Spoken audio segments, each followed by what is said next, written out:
AC কিনতে গিয়ে যে এত প্রবলেম হবে যার লাগে এসি কিনতে যেতাম না। এই যে গরম পড়েছে তার জন্য থাকতে না পেরে চলে গেছিলাম আজকে এসি দেখতে।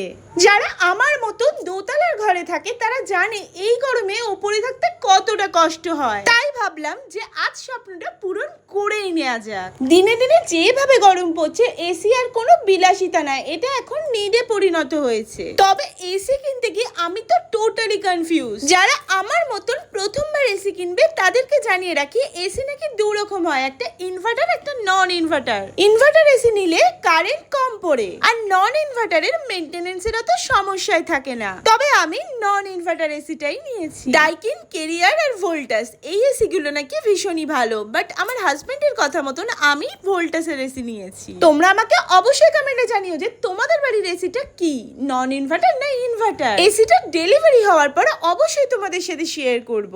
তো চলো ভাই, দেখা হচ্ছে নেক্সট কোনো ভিডিওতে।